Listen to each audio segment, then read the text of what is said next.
Welcome back to my channel, guys. Next in food, I am your diva chef, Simone Walker Barrett.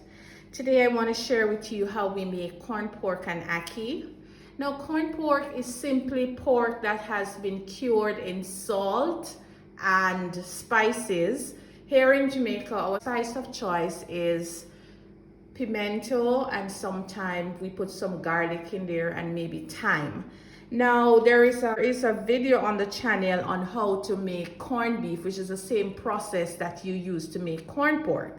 Now let us talk a little bit about what cut of pork is best when making corn pork. Now this is pork belly.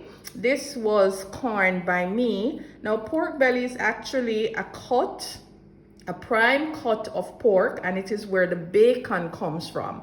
So if you are living outside of Jamaica and you cannot find corn pork, because I don't think any other culture refer to it by that name, you could look for a piece of thick cut bacon, because it's the same process, it's the same curing process that bacon goes through, or even a piece of ham would be a good substitute. I will eventually show you how to corn pork on the channel, but today I'm showing you how to make corn pork and ackee. So this piece of corn pork here is from the pork belly that I use. I like that because it is fatty and it is just delicious with the ackee. It renders out nicely. So if you're choosing a cut of pork to corn, as we call it in Jamaica, the pork belly is a good choice, or the pork shoulder is a good choice, because the ratio of fat to lean on those two cuts are amazing. All right, so I'm just cutting these into just small pieces, and these are going to go into the pot and they're going to render out. And to render means to release, so all the little extra fat is going to release out, and that is going to flavor our ackee. For those who don't know what ackee is a fruit. This is what it looks like. This is boiled. I also have a video up on how to make ackee and saltfish, so you can refer to that tutorial on what exactly is ackee. Now, just like ackee and saltfish, the ackee and corn pork takes the exact same seasonings, like for example tomato for a little acidity, onions, scallions, and of course a lovely Scotch bonnet pepper. So this is what the Scotch bonnet pepper looks like after it is cut, and this is what we are going to be putting into our ackee and corn pork. Of course, we're going to need a little bit of oil to help us along the rendering process of the corn pork. Even though it is fatty, a little oil is necessary. And finally, we just cannot seem to have ackee and corn pork or saltfish without some black pepper. So this is our final ingredients. So now that our corn pork is all chopped up, I'm just putting it into a container, and then we're going to go over the stove and let the cooking of the ackee and corn pork begin. Okay guys, so we have a pot on the stove, nice and hot. So I'm just going to put about an ounce of oil in, and then our corn pork goes in. We're just going to allow the corn pork to spread it out, and we're going to let it render out and get nice and crisp.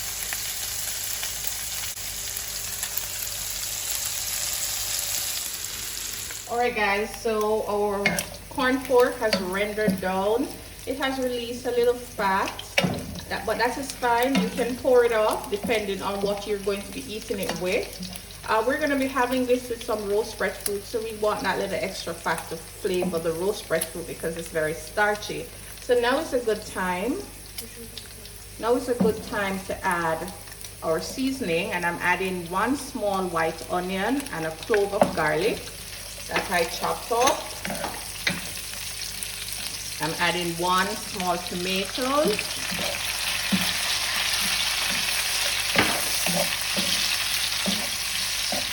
Just mix everything around.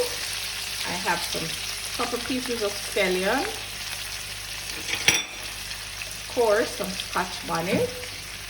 Get everything in. Just move these around and just get everything lightly cooked. Now my family love a lot of onions in their ackee and saltfish. If you don't like onions, you can leave it out, or you can just put as much as you like in there.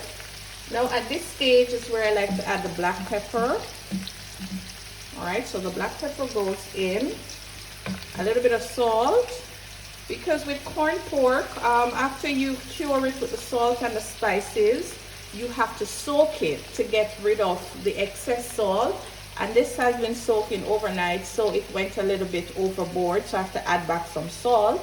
Now is a great time to add the beautiful ackee.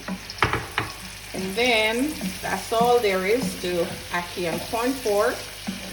You just add your ackee, add as much black pepper as you like, and you just stir everything. And I like to let everything cook together for a good 5 to 10 minutes so that the ackee takes the flavor of the corned pork, the tomatoes, the onions, the garlic, all of those aromatic seasoning that was added in here. So you want to just let it simmer on low while you stir occasionally for 5 to 10 minutes, just so that all the flavors can be absorbed. Alright guys, so our ackee and corned pork is finally ready. It's time to plate it up and enjoy it. I do hope you enjoyed this tutorial on how to make ackee and corned pork. Ackee and corned pork is finally getting a moment. It's very simple to use. It's to make. It's a Jamaican thing. Corned pork, for those who are living outside of Jamaica, it is the closest thing to it would have been ham. So it is the same process where you cure the raw pork with salt, sugar, and your favorite spices, and then we cut it in small pieces. And oh, by the way, the corned pork is usually boiled and then it is rendered out, fried in the oil before the ackee goes onto it. So remember to boil it first, soak it first, then cut it, then boil it. I'm your Diva Chef. Remember to like, share, and subscribe. I'll see you next time with another of my family's favorite Jamaican comfort dish. You take care.